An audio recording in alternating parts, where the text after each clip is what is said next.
Hermanos, muy buenos días para todos. Es un gozo muy especial para mí estar frente a ustedes una vez más, no con una guitarra, sino compartiéndole la palabra del Señor. Como bien sabemos y informó nuestro pastor Carlos, vamos a estar trabajando la primera carta del apóstol Pedro. Esta fue una carta escrita alrededor del año 62-63 después de nuestro Señor Jesucristo, Pedro estando en la ciudad de Roma, identificada como Babilonia en ese tiempo. Esta carta fue escrita a personas, dice el capítulo 1, que estaban en el Ponto, Galacia, Capadocia, Asia y Bitinia, que eran regiones o provincias ubicadas en el Asia Menor, lo que es conocido hoy como Turquía. Estas iglesias tenían gente de origen judío, pero también en su gran mayoría gentiles, y precisamente los gentiles, o sea, las personas de origen no judío, eran los receptores de dicha carta. El capítulo 5, verso 12 de esta carta muestra lo que es el propósito de Pedro para escribirla, y su propósito es animar y a confirmar a los creyentes que la fe que tienen es la fe verdadera. Es decir, que este es el verdadero evangelio y no hay que desistir de caminar en él. La misma carta reitera una y otra vez que las personas que la estuvieron leyendo por primera vez están padeciendo cierto tipo de persecución, a saber, vituperios, calumnias, oposición en sus sitios de trabajo, principalmente sus jefes, rechazo. Están siendo denunciados falsamente, están padeciendo cualquier tipo de sufrimiento por parte de su pueblo alrededor. De hecho, Pedro capítulo 5, verso 9 afirma que creyentes en todo el mundo están padeciendo los mismos sufrimientos, lo cual nos quiere sugerir que no era una persecución sistemática u oficial como tal, sino que los creyentes, por motivo de su fe, por motivo de no seguir la misma corriente del mundo alrededor, por el mismo hecho de contrariar las costumbres y prácticas religiosas de su ciudad, se veían sometidos al rechazo y vituperio. Es un rechazo al cual la iglesia desde sus principios ha estado sometida, incluso hasta el día de hoy. De la carta del apóstol Pedro quiero tocar al menos 3 aspectos que le van a ayudar a usted en su lectura. De hecho, usted sabe que yo quiero animarle a que lo lea. Lo he estado leyendo con el equipo de alabanza, lo he estado leyendo con el grupo de hombres, y quiero que note 3 aspectos cuando esté leyendo la carta del apóstol Pedro. No se demora más de 30 minutos leyéndola. El primero de ellos tiene que ver con la esperanza. Nosotros tenemos una salvación, una gracia y una herencia que podemos disfrutar hoy. Sin embargo, será completa en el futuro. La esperanza es la cual nos provee fuerzas para soportar los tiempos presentes, para soportar los sufrimientos que en ellos se presentan. Los sufrimientos son necesarios para la fe del creyente. Los sufrimientos nos deben de llevar al gozo de que somos protegidos por el poder de Dios hasta el final y somos herederos de una gloria. Así que la esperanza es el primer aspecto. El segundo aspecto es que Pedro identifica a todos los creyentes, ya sean judíos o no judíos, religiosos o irreligiosos, como herederos de las promesas, del pacto, de la salvación, de la herencia, pueblo escogido de Dios, nación santa. Todo ese lenguaje del Antiguo Testamento, Pedro se lo aplica a los creyentes. Esto nos provee una identidad especial, porque sabernos el pueblo especial de Dios nos pone en un compromiso de ser santos en medio de un mundo oscuro. El tercer aspecto que quiero señalar hoy de Pedro es la cristología, es decir, la obra de Jesús. Y es que la obra de Jesús, su sufrimiento, es el fundamento para nuestra posición, para nuestra identidad y la herencia del creyente. Es por la obra de Cristo que podemos ser motivados en seguir persistiendo, ya que a través del sufrimiento estamos identificándonos con Él. Estamos sabiendo que el Espíritu Santo está con nosotros y las cosas van por buen camino. Así que en pocas palabras yo diría que el mensaje o el llamado de primera de Pedro es a que el creyente en medio de sufrimientos diversos como esta pandemia no ha de claudicar en su fe, ha de mantenerse firme siempre, ha de ser siempre Él mismo. Yo quisiera tocar hoy la primera carta, capítulo 1 del apóstol Pedro, versículos del 22 hasta el versículo 3 del capítulo 2. Ahora que se han purificado obedeciendo a la verdad y tienen un amor sincero por sus hermanos, ámense de todo corazón los unos a los otros. Pues ustedes han nacido de nuevo, no de simiente perecedera, sino de simiente imperecedera, mediante la palabra de Dios que vive y permanece. Porque todo mortal es como la hierba y toda su gloria como la flor del campo. La hierba se seca y la flor se cae, pero la palabra del Señor permanece para siempre. Y esta es la palabra del Evangelio que se les ha anunciado a ustedes. Por lo tanto, abandonando toda maldad y todo engaño, hipocresía, envidias y toda calumnia, deseen con ansias la leche pura de la palabra, como niños recién nacidos.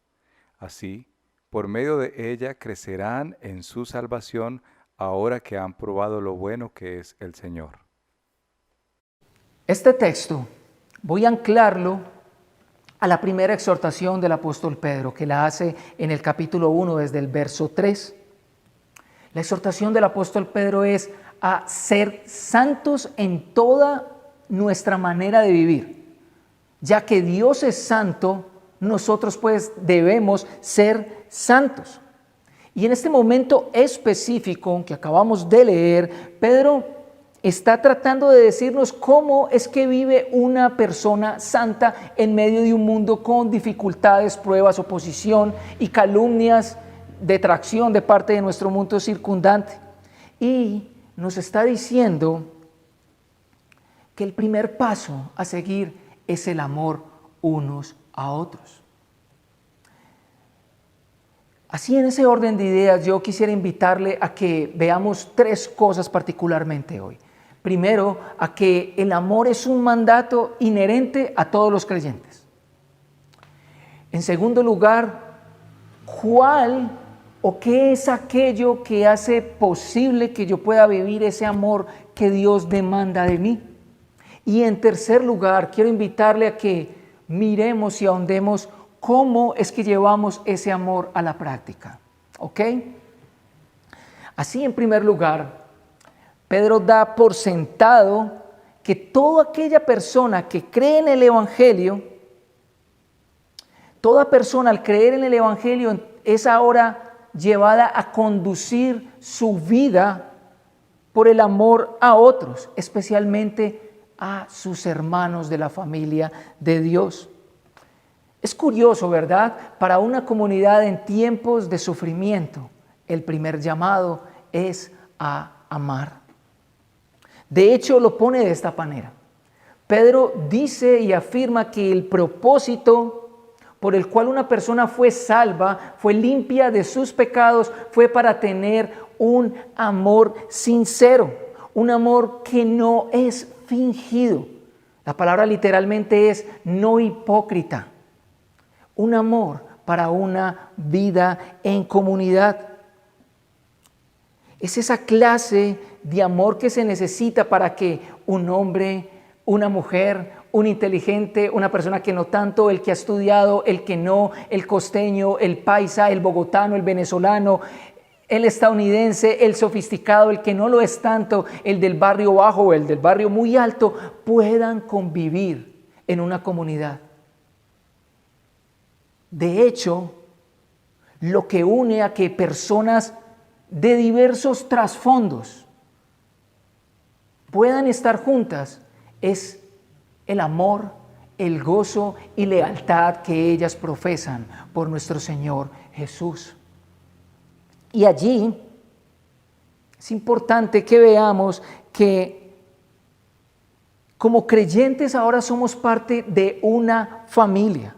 Y el vínculo para que ésta pueda caminar es el amor por Dios y el unos por otros. Así que no olvides esto. La primera evidencia de la santidad es el amor.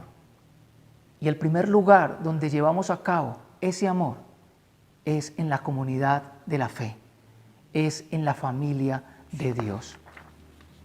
Así, en ese orden de ideas, Pedro ordena usar ese don del amor que ya se nos fue dado por la limpieza de nuestros pecados.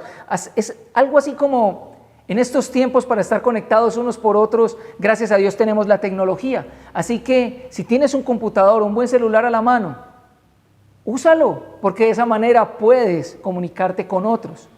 De esa manera Pedro está diciendo, ya que fueron liberados para amar, amen, usen ese don.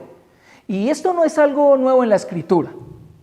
De hecho, el amor al prójimo es el fundamento principal para cumplir con todos los mandamientos. Jesús resumió los 2 mandamientos en 2 grandes mandamientos. El primero era amar a Dios con todas las fuerzas de nuestro ser. Y el segundo era amar al prójimo como a nosotros mismos. Y estas palabras de Jesús están ancladas en Deuteronomio capítulo 6, la primera de ellas, amar a Dios, y Levítico capítulo 19. Y es curioso, porque en el caso de amar al prójimo como a nosotros mismos, Levítico 19 está hablando primeramente de ser santos porque Dios es santo. Así que parece que Pedro está llevando esta misma línea de pensamiento. ¿Quieren ser santos? Lo primero que hay que hacer es amar. Pero aún más allá, Jesús llevó las cosas a un lugar más allá. En Juan capítulo 13 Jesús afirmó que la señal distintiva de todos los que le seguían era el amor. En esto conocerán que son mis discípulos, en que se aman los unos a los otros. Pedro, además de esto, está diciendo que este amor al que nos está mandando a caminar debe ser practicado de una manera particular. En la NBI lo traducen como con todo el corazón. Es decir, que este amor debe yacer desde adentro hacia afuera. Pero otras versiones le dan una cualidad a este amor. Dicen que este amor es entrañable, que es ferviente, que es intenso, que es constante. Es como esas oraciones en las cuales uno está clamando día y noche para que el Señor venga y nos visite. Es un amor profundamente ardiente e intenso. O sea que esto no es una cuestión de tolerancia o paciencia con una persona. Esto quiere decir que las 24 horas de mi día yo voy a estar pensando no solamente en amar a Dios, sino en amar a mi prójimo de una manera intensa. Probablemente algunos de nosotros estaremos entonces pensando, entonces lo que Pedro está diciendo es, cierre su vida, váyase para un claustro y monte una fundación de caridad. Y yo creo que no es así. Le voy a decir por qué no es así. Porque recuerde que Pedro nos está diciendo versículos antes que seamos santos en toda nuestra manera de vivir, por lo cual debemos implicar que en todo lo que hagamos debemos estar pensando siempre en el bien del otro, en su bienestar, en suplir para éste. La pregunta entonces que surge ahora para nosotros ¿es posible que yo pueda amar así? Y la segunda pregunta es, ¿yo mismo seré capaz de producir ese amor? La respuesta de Pedro es, a la primera pregunta de si yo puedo llegar a amar así, es sí. Pero a la pregunta de si yo puedo producir este amor de manera natural, categóricamente es un no.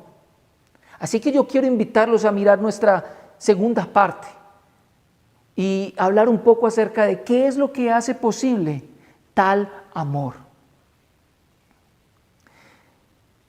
Si la palabra de Dios, dice Hebreos, es como una máquina de rayos X que discierne todo lo que hay en lo profundo de nuestro ser, entonces ante la radiografía de esta queda evidenciado un mal que corroe todo mi ser, yo mismo. Porque nuestra tendencia natural es amar con preferencias, es amar a quienes comparten nuestros mismos intereses, quienes comparten nuestros mismos gustos, quienes son afines a nosotros. La persona que es muy reservada tenderá a amar a las personas que son muy reservadas y tenderá a tratar con cierta resistencia al que habla por todo. La persona que es muy sofisticada tenderá a hablar y a compaginar con las personas que son sofisticadas y saben de tecnología, pero con los otros como que no tanto. Esto desvela claramente que nuestra intención primaria somos nosotros mismos. Incluso podemos llegar a amar para nuestros propios beneficios. Probablemente eso se vea muy claro en expresiones de amabilidad, pero también se ve muy claramente en el autoritarismo, en el abuso de autoridad, donde uno puede ver que por lograr los objetivos personales una persona estará dispuesta a ir hasta donde sea necesario.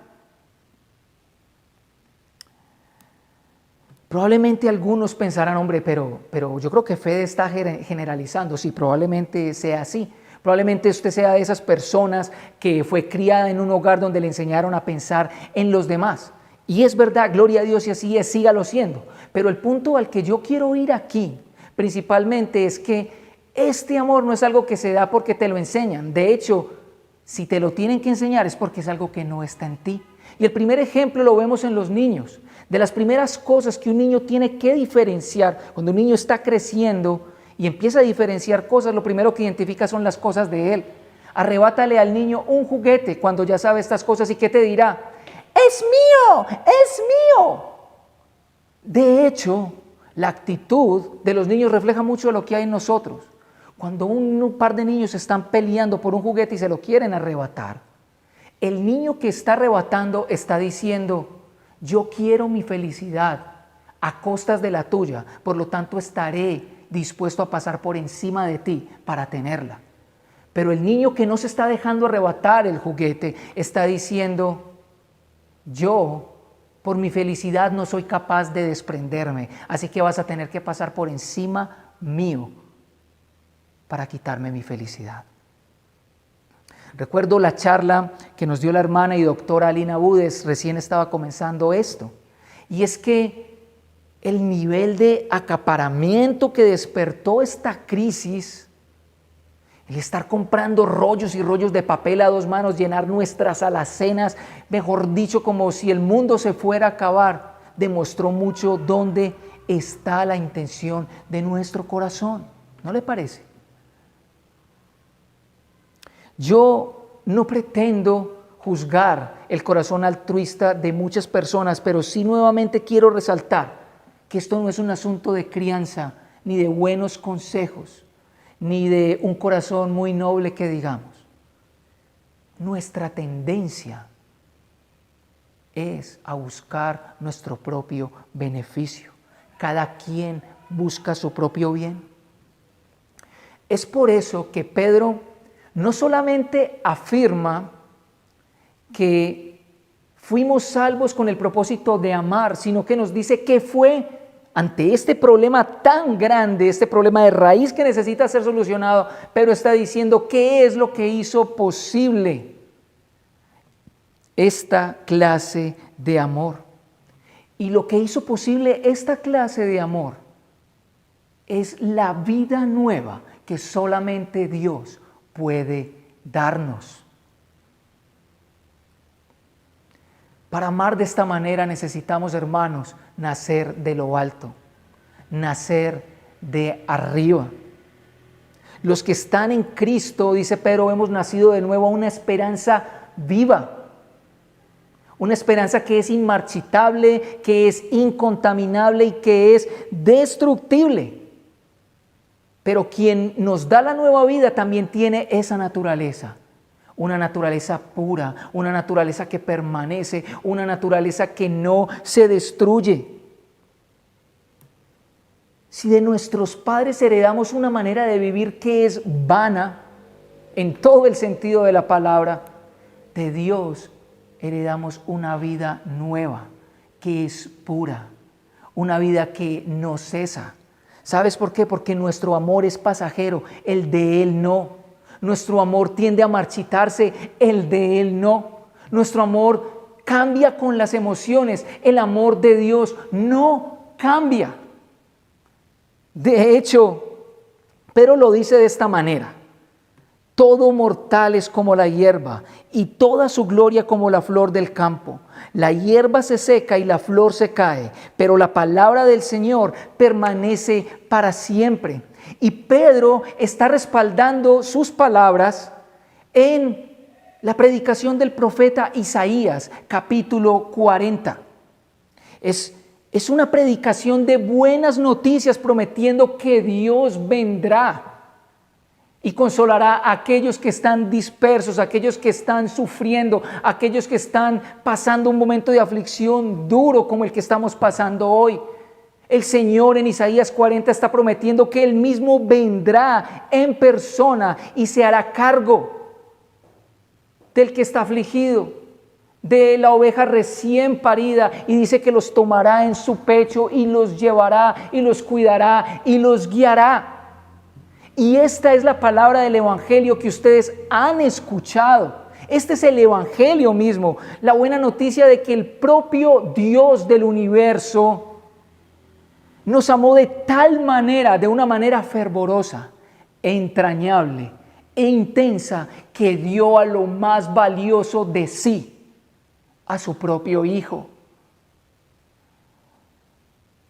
Y su propio Hijo no consideró su estatus divino, sino que se humilló a sí mismo y se hizo como uno de nosotros, a fin de que en el madero Él soportara todo el rechazo, toda la ignominia, toda la vergüenza, toda la ofensa, todo el desamor, todo el amor a nosotros mismos que teníamos, para llevarnos a tener una paz con Dios,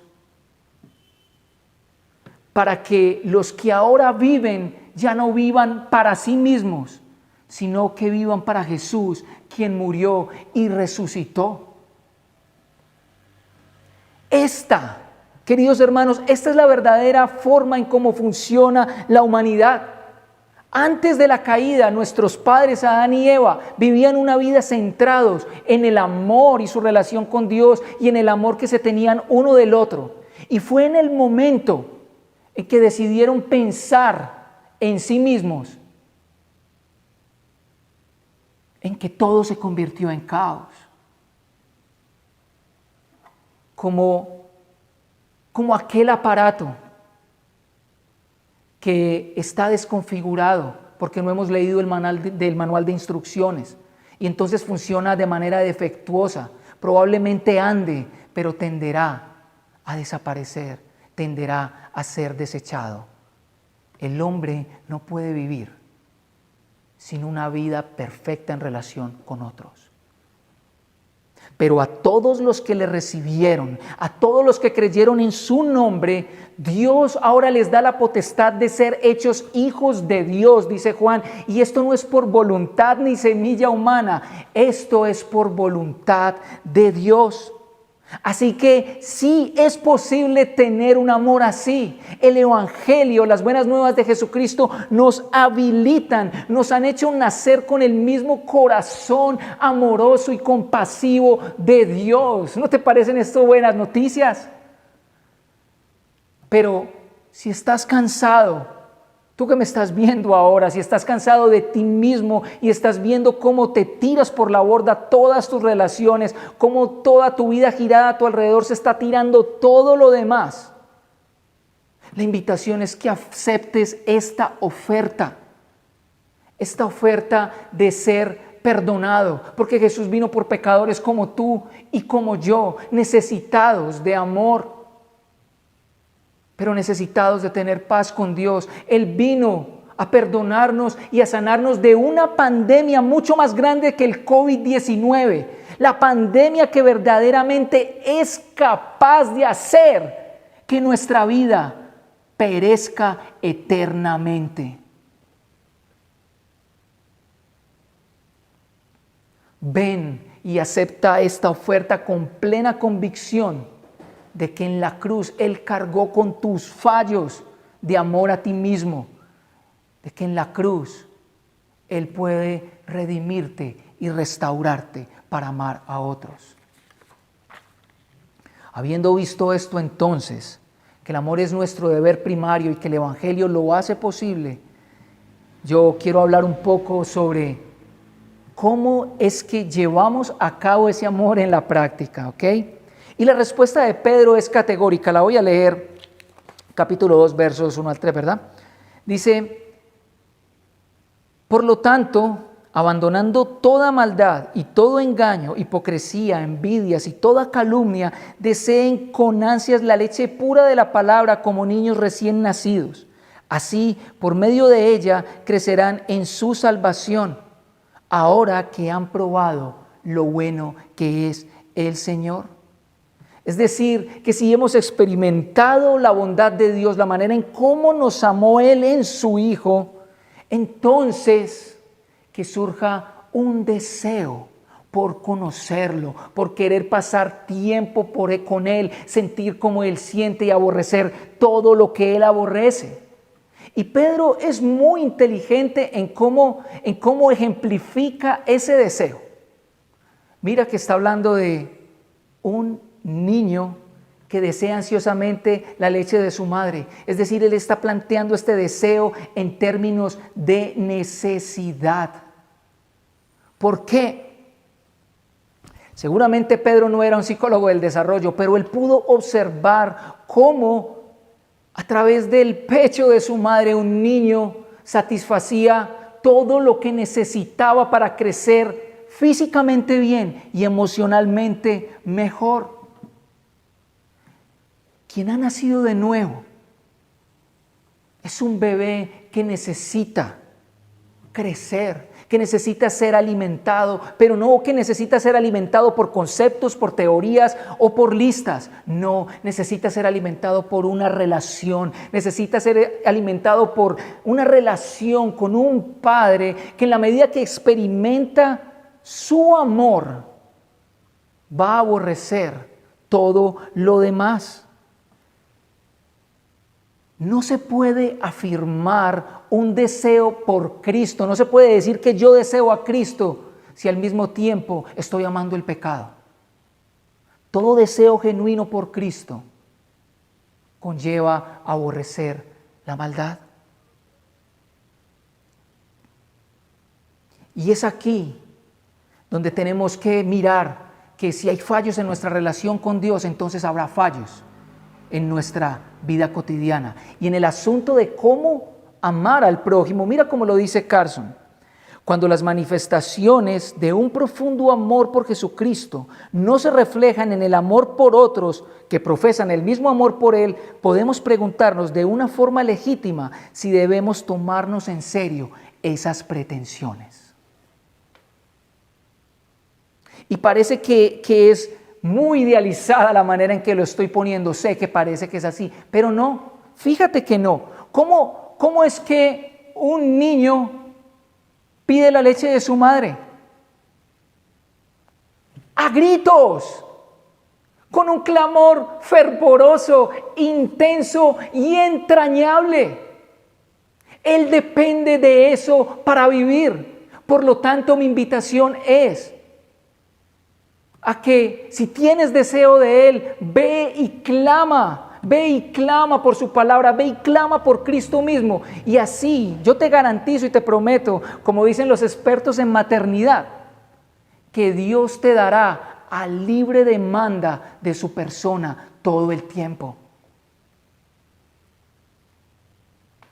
Y esto no es fácil, porque el crecimiento implica dolor. Muchas veces seremos obligados a amar, aún en contra de nuestra voluntad. Pero tenemos que confiar que nuestro Padre está forjando su carácter en nosotros, el carácter de su Hijo que nos salvó. Yo quiero entonces invitarlo esta mañana a que pensemos en dos cosas particularmente. La primera de ellas es, quiero llamarte a la reflexión. Reflexionemos y hagamos un autoexamen de cómo estamos viviendo nuestra relación con Dios. Nuestra vida relacional con Dios es una vida de mantenimiento, como ayúdame a sobrevivir, o es una vida donde yo anhelo su persona y ser transformado y vivir de manera profunda, fervorosa y entrañable ese amor que Él me da y me habilita para darlo a otros. Esto es importante que lo reflexiones, porque es de allí donde depende todo lo demás. Si no, seguirás esforzándote en vano. Solo en dependencia a Él es que podemos vivir esta clase de amor. En segundo lugar, nota que Pedro no nos está invitando a amar, nos está mandando y ordenando a amar. Esto es inherente a nosotros, no es una opción.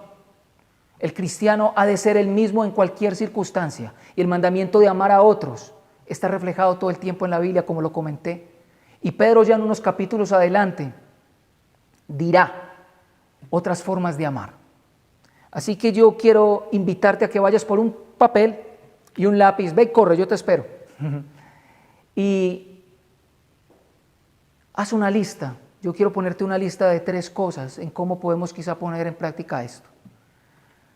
Se me pasaba que si tienes dificultades en tu relación con Dios y quieres aprender a tener una vida devocional, leer la Biblia y orar y obedecer, búscanos a uno de nosotros, estaremos dispuestos a ayudarte. Incluso si tienes dudas sobre el sermón, esta misma tarde a las 5 de la tarde estaremos conectados los pastores para responder inquietudes. Así que envíanoslas a Facebook o a las redes y estaremos recogiéndolas y luego respondiéndolas.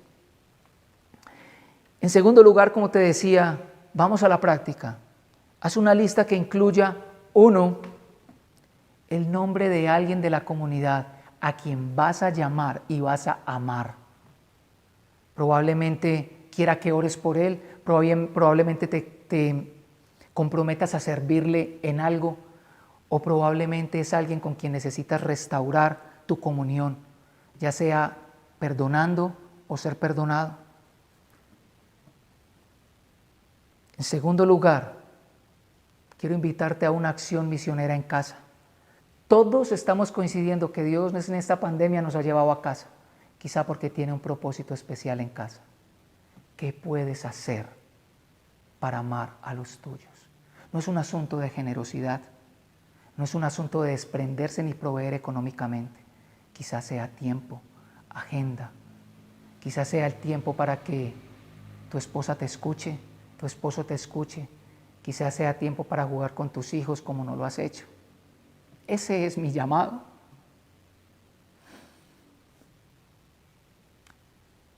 Vivamos el amor de Dios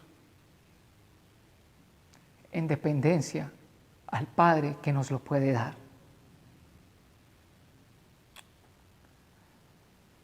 Señor, queremos darte gracias porque nos has llamado. Nos has llamado y nos has salvado para vivir una vida que no gira ya alrededor de nosotros. Por lo tanto, empodéranos, Señor, para amar a nuestros hermanos en necesidad. Yo quiero ser egoísta en esta oración, Padre, porque necesito amar más. Aquellos que están solos, a nuestra casa, a nuestros hogares, a los nuestros, a nuestra familia de la fe, a nuestros pastores. Ámanos para ser amados, ámanos para amar. Permítenos ser esa comunidad que es un reflejo vivo, que es una nación santa que le anuncia al mundo tus virtudes, las virtudes de tu luz. Esa luz que alumbra a todo hombre en amor. Haznos una comunidad del amor. En el nombre de Cristo Jesús. Amén. Dios les bendiga.